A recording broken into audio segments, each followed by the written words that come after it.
My daughter came home crying after she was invited to a Christmas party at my husband's parents' house. When I asked her why she was upset, she handed me a gift-wrapped present without saying a word. "Mom, look at this. Why did this happen to me?" she asked. I was shocked when I opened the present. It wasn't something meant for a child. I quickly went to the police and asked them to find out who gave this present to my daughter.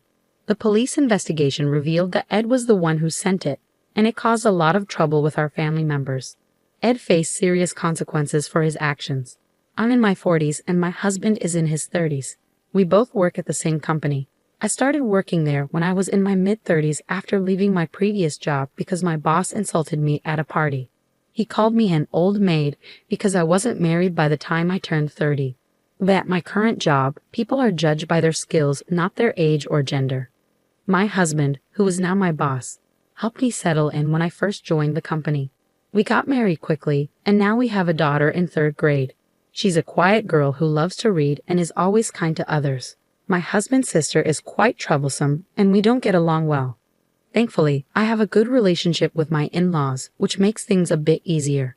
My sister-in-law, who really loves her brother, doesn't seem to like that I'm older than him and married to him.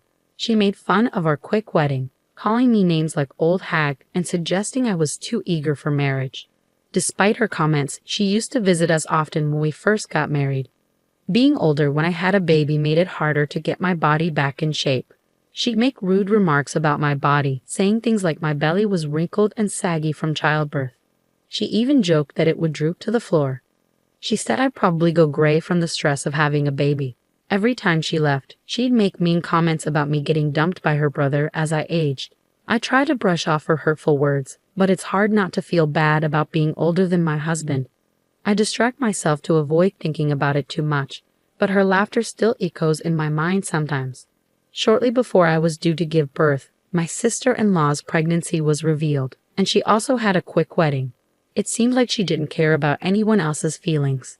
After that, she stopped visiting us, and we didn't see each other much because she moved to another city to live with my in-laws after getting married.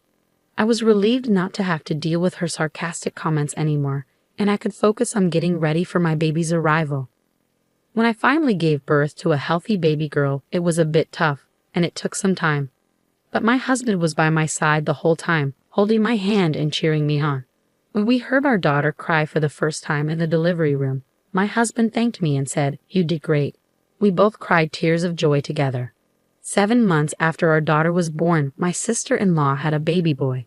Then she started coming to our house, even though it was a long drive for her. She'd make mean comments to me, comparing our children. She'd say things like, "It's obvious that a kid born to an older mom would have a wrinkled face. My kid's skin is so smooth, isn't it?" The age of the mother at birth really affects the child. I didn't know how to respond to her hurtful words. I was too busy dealing with the challenges of being a new parent to pay much attention to her. The problem was, she never brought any baby supplies with her when she visited. She'd come without spare diapers or formula, and then take a bunch home, saying she didn't want to run out. She'd even take unopened formula with her, like it was normal. I couldn't understand why she would insult me and then take things from our house. But then she stopped coming. My husband said that her husband's job required them to move to a different state. We enjoyed some peaceful times until our daughter started elementary school and found out her cousin, my sister-in-law's son, was also enrolled there. We moved back here because of my husband's job transfer. That's when I knew my peace was over. Even though my daughter and her cousin had different parents, they got along really well. My daughter, who was older and very sincere and kind, looked after her cousin. He, on the other hand, was very popular and had lots of friends. When they both reached the 3rd grade, they ended up in the same class. One day, my daughter won an award for a reading reflection she wrote for a summer project. It was so good that it even got published in the newspaper. The whole family and relatives were talking about it. During a break between school terms, we were visiting my in-laws. This time, maybe because they heard about my daughter's award, some relatives were there who usually didn't get together. But my sister-in-law wasn't happy that our family was getting so much attention. She complained, saying, "It's not fair. That book was supposed to be for my son, but your daughter took it." The truth was, they had just swapped books. They couldn't decide which book they wanted to read, so they agreed to swap after finishing. After they both finished reading both books, They talked about it and decided together which book report to write. My nephew liked the book my daughter read first, so she let him have it. When I explained the situation to my sister-in-law, she accused me of writing the award-winning reflection for my daughter. I used to write novels as a hobby in college, something she must have heard from my husband. Unbeknownst to me, she started spreading rumors among the parents at school, saying I had a connection with one of the judges and asked for a favor for my daughter's writing competition. My daughter heard these rumors and became really upset. She even stopped reading her favorite books, feeling downcast. Seeing my daughter so upset, not just because of me, but also because she became the target of mean comments, I couldn't take it anymore. I wanted to talk to my in-laws about everything that had happened, but I first confessed everything to my husband. It was the first time I told him about all the things his sister had done to me since we got married. She even took clothes I bought for my daughter when she was a baby, saying babies couldn't tell the difference between boys' and girls' clothes. She also insulted me and called me fat when I was pregnant, saying I looked like a sumo wrestler and should try a sumo stomp. My husband was furious, rightfully so, and he said it's not something to say to a pregnant woman. He called his sister's actions theft. He decided we should share everything with his parents, and he would be the one to tell them. So my husband and his parents went to my sister-in-law's house together.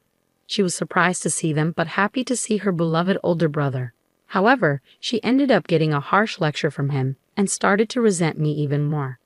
"You snitched to my favorite brother, you old hag. Acting like a tragic heroine must feel good, right? It's the worst for me, though. Take responsibility, you old ma," she said. At first, I thought she might be calling to apologize, but it turned out she just wanted to vent her anger at me. So I stopped answering her calls and let them go to voicemail. After about 2 weeks, the calls stopped, and I thought she had lost interest since I wasn't responding. But later, I found out that wasn't the case. In December, my in-laws organized a children's Christmas party for the first time. I was curious why they decided to do it this year. My daughter was thrilled to receive an invitation because she had fond memories of Christmas parties from her kindergarten days and was hoping her elementary school would have one too. However, her school didn't celebrate Christmas due to their policy on religious events. Why argue about religious reasons when Christmas has its own special meaning? I wondered. But apparently, some parents had strong opinions about it. I told my daughter we could have our own celebration at home since we did that last year. She was excited about the party and enjoyed picking out a gift for the gift exchange.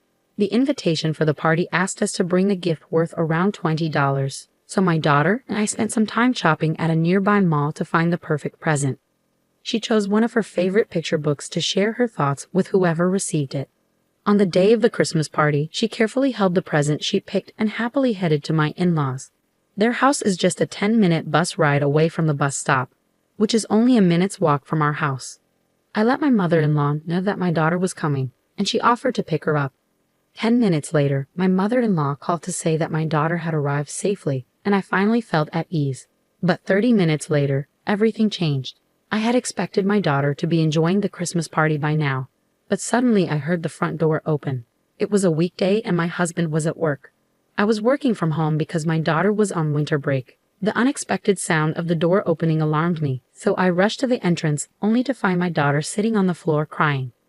I asked her what happened, and she handed me a gift-wrapped bag. She said I would understand once I looked inside, so I opened it. Inside was a torn-up newspaper with my daughter's reading reflection printed on it, along with a message card. The card, written in red ink, said, "If you get too cocky, you and your family will end up like this stuffed animal." There were also patterns that looked like blood splatters. Digging further inside, I found a stuffed animal that had been torn to pieces and covered in red ink. It was too cruel to be a joke. There was no way my daughter would coincidentally receive such a gift. During the gift exchange, my daughter explained that my sister-in-law had prepared this special present for her. Even though we agreed as a family that adults shouldn't personally prepare gifts for the child-focused Christmas party, my sister-in-law was at my in-laws' house. I didn't accompany my daughter because of this agreement. However, my sister-in-law's presence caught me off guard. My mother-in-law would have informed me if she had known my sister-in-law was there, but she didn't notice her. "Didn't you tell Grandma?" my daughter asked. My mother-in-law had always encouraged us to let her know if her daughter did or said anything to us. I had also communicated this to my daughter. When I tried to tell my daughter what happened, my aunt interrupted and said she hadn't called for me. She explained that only children with a connection to missionary schools were allowed. My daughter asked, "What's a missionary school?" and I was speechless. Just this spring, one of our relatives had passed the entrance exam for a missionary school, which had become a big topic of conversation. My sister-in-law's son also attended a missionary kindergarten. My sister-in-law must have thought this topic would be a way to scold my daughter. I told my daughter to stay inside with the gift she received while I rushed to the police station alone. I argued that it was a serious threat, but the police suggested resolving the matter within the family. However, I insisted that threats can be valid even among family members or siblings. Not only were there threatening words, but also a threatening letter and a mutilated stuffed animal, which I argued was malicious. Fortunately, a female police officer happened to pass by and empathized with how scared my daughter and I must have been. After I provided my sister-in-law's address, she promised to go and warn her right away. My wishes were fulfilled in the end, but I shudder to think what might have happened if that officer hadn't passed by. It was disheartening to realize that some members of the police force still wouldn't take action unless there was an actual incident or accident. I worried about how I could protect my daughter in case of an emergency. That evening, when my husband returned from work, I told him everything that happened. He was furious with his sister for ruining our daughter's fun out of spite. He immediately called his parents to express his anger, since the Christmas party was happening at their house and they supposedly didn't know anything about it. They claimed they had no idea my sister-in-law was there. They had left the back door unlocked, so she might have entered that way. My mother-in-law apologized for not paying attention to who was coming and going as she was busy picking up other grandchildren nearby. My father-in-law had been away at work during the day. The Christmas party was mainly organized by the older nephews and nieces, and my mother-in-law had mostly left it to them. Later, the police officer firmly warned my sister-in-law. From what I heard, she was told that any further reports could lead to more than just a warning, so things should be fine for the most part. However, my in-laws were upset by my sister-in-law's actions, which had escalated to involve the police. It could potentially lead to criminal behavior. As a result, they called a meeting with both our family and my sister-in-law's family with the parents present for discussion. When we arrived at my in-laws' house for dessert, my sister-in-law and her husband hadn't shown up yet. They finally appeared right at the last minute, with my sister-in-law clearly sulking. It was obvious she wasn't remorseful and resented me for involving the police. Her husband, sitting next to her, seemed clueless about why they were summoned. He appeared to have been called without being informed of the reason. During the discussion, he was shocked to hear for the first time about all the things his wife had done to our family, unaware that things had gotten to this point. He profusely apologized to us, feeling sorry.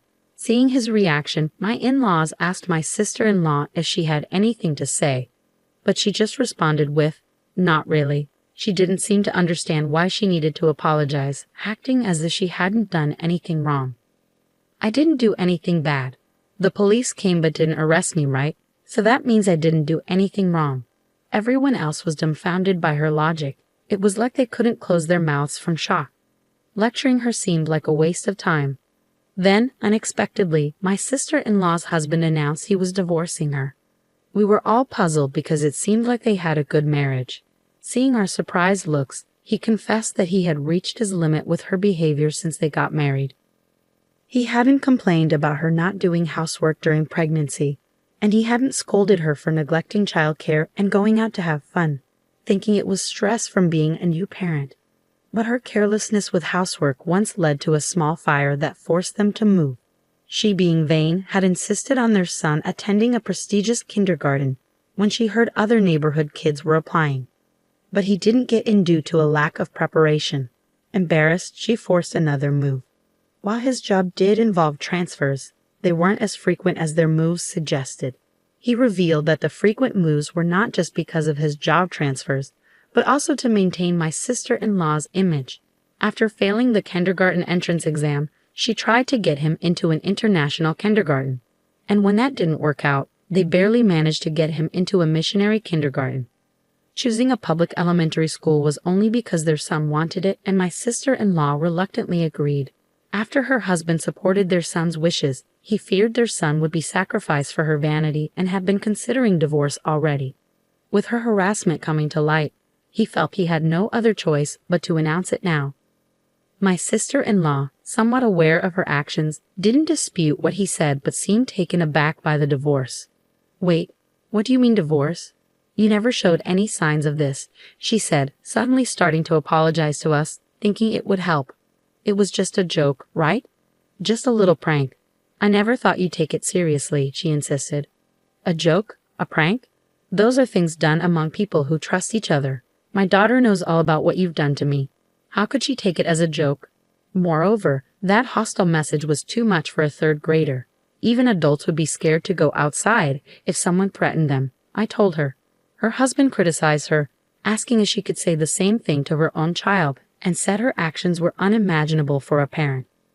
Just because someone is a parent doesn't mean they have parental feelings. There are people who can't be real parents, and she is probably one of them, my husband said sternly, seeing her crying. Crying wouldn't fix anything at her age, and she needed to stop thinking tears would get her out of trouble, he added. She cried even more, insisting she did nothing wrong and wasn't to blame. "Why am I the only one being blamed? Is everyone ganging up on me?" she cried. "It's all because my brother married an older woman. My brother's wife should be smart, beautiful, and so on. Our marriage and her harassment are totally separate issues, right?" We already thought she was a bit off, but even my husband was astonished at her stupidity. I explained. No one tried to comfort the inconsolable sister-in-law. The discussion couldn't continue, so we decided to adjourn for the day. Her husband had to drag her to the car and take her home. Their divorce eventually happened, but it was a messy affair due to her stubborn refusal to agree. Her son's accidental revelation might have been a factor in her agreeing to the divorce. He, without any malicious intent, simply shared what he saw with his friends. However, the parents who heard the rumor did not remain silent. After winter break at school, my nephew talked about having a Christmas party with his older cousins. It seems that at school, they used a class to have a presentation about their winter break memories. Among stories about what they did on New Year's Day and video game consoles they received as Christmas gifts, we all exchanged presents. Then I saw my mom giving my cousin a special present just for her, and I thought it was unfair. When the teacher asked what kind of present it was, my nephew described exactly what he saw. "I saw it. The cute stuffed animal was all torn up with lots of red stuff on it, like blood," he said. The story became a topic of discussion among the school teachers and escalated into a major issue after the children who heard it went home and told their parents. My daughter's still heartbroken, hasn't been able to go back to school since the Christmas party. Everyone knew that my daughter and her cousin were related, so they speculated that her absence was related to the incident, and they were right, but I wished it had gone unnoticed and left undisturbed. I had planned to wait until my daughter was ready to return to school on her own terms. Her cousin didn't share the story to be funny, but rather to find a way to stop his mom's terrible behavior. He too was hurt by her actions. Learning this, her husband realized he couldn't delay the divorce any longer and agreed to her demands in exchange for her consent to the divorce. By then, she had become infamous in the neighborhood as the woman who threatened children, and no one wanted anything to do with her. She was even pelted with garbage when walking outside. Feeling cornered, she agreed to the divorce, thinking returning to her parents' home would end her nightmare. Her husband had no intention of giving up custody, but she readily relinquished it. "I'll remarry someone much better than you. Kids are a nuisance when remarrying, so I don't need him," she said in front of her son. But he stood up to her. "I don't need a terrible mom like you. I have a cool dad, and that's enough. Never show your face to my cousin again," he said.